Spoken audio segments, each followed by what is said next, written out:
Hai sahabat semua, kembali kita belajar fisika. Saat ini kita akan mempelajari tentang medan listrik. Ayo kita simak bersama-sama. Kita mulai dengan pengertian medan listrik, yaitu ruang di sekitar muatan listrik, tempat gaya listrik, atau yang masih merasakan adanya listrik. Lanjutkan dengan kuat medan listrik, yaitu besarnya gaya elektrostatis per satuan muatan yang dirumuskan dengan huruf E yang sama dengan F gaya listrik dibagi muatan Chi atau K Chi per R kuadrat, di mana E itu kuat medan listrik, K itu tetapan Coulomb, Chi adalah muatan listrik, dan R jarak antar muatan. Sedangkan arahnya, kuat medan listrik itu meninggalkan muatan positif dan menuju muatan negatif. Kita lanjutkan dengan contoh soalnya. Mencari kuat medan listrik di suatu titik. Ada dua muatan positif dan muatan negatif. Titik A ada di antara muatan 1 dan 2. Titik B-nya di sebelah kanan muatan kedua. Maka EA-nya berarti dipengaruhi oleh 1, 2, B-nya juga sama. Nah, arahnya bagaimana tadi? Yang namanya kuat medan listrik itu menuju muatan negatif dan menjauhi muatan positif. Maka di titik A, E-nya, E1 dan E2-nya sama-sama ke kanan. Sedangkan di B, terhadap muatan 1 dia akan ke kanan, E1-nya ke kanan, dan E2-nya ke kiri. Maka besarnya EA adalah E1 ditambah E2. Jadi E1-nya ke kanan, E2-nya juga ke kanan, maka dijumlahkan.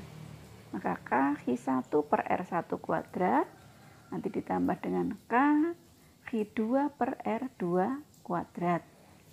Kita nilai dulu besarnya. Misalkan besarnya Chi1 adalah 6 mikrokulom. Kemudian Chi2-nya kita anggap saja besarnya adalah 9 mikrokulom. Jaraknya misalkan R-nya sama dengan 3 meter. Terhadap E2 juga misalnya juga 3 meter.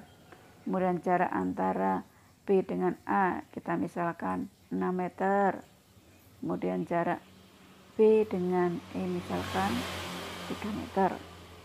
Maka bisa kita masukkan nilai-nilainya sesuai dengan yang tadi kita lihat besarannya.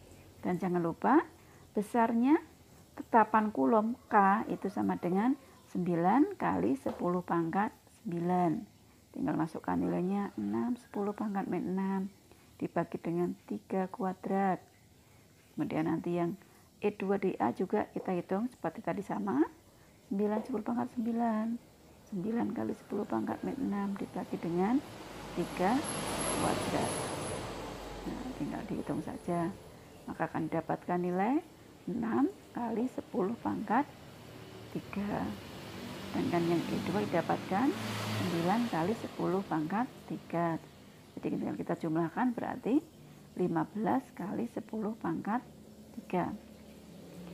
Nah, sekarang untuk kuat medan listrik di B berarti tadi kan E1-nya itu ke arah kanan, sedangkan E2-nya ke arah kiri, maka EB-nya adalah E1 dikurangi E2 atau K Chi1 per R1 kuadrat dikurangi dengan K Chi2 per R2 kuadrat.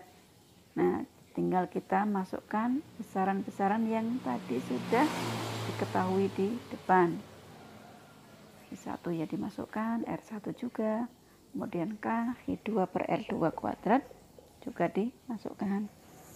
Nah, nanti setelah selesai menghitung, tadi jangan lupa ya, jadi arah gaya atau arah kuat medan listrik itu kalau yang A jelas yang namanya E1 dan E2 itu sama-sama ke kanan, maka untuk E di A itu arahnya adalah ke kanan. Tapi ketika kita menghitung nilai di B, apabila kita mendapatkan nilainya itu positif, kan kita menuliskannya tadi E1 dikurangi E2. Kalau antara E1 dan E2 lebih besar E1, maka dapatkan nilai positif, berarti arahnya ke kanan. Tapi kalau antara E1 dengan E2 itu lebih besar E2, berarti kan mendapatkan nilai negatif. Kalau negatif artinya arah kuat medan listriknya adalah ke arah kiri. Jadi besarnya itu tetap seperti yang kita hitung, tapi arahnya berarti karena itu negatif, berarti arah kuat medan listrik di titik B itu berarah ke kiri. Jadi tanda positif negatif itu menandakan arahnya. Karena kuat medan listrik itu adalah besaran vektor, sehingga arah menentukan besarannya. Maka tanda plus itu menunjukkan itu arah ke kanan, dan tanda min menunjukkan arah ke kiri.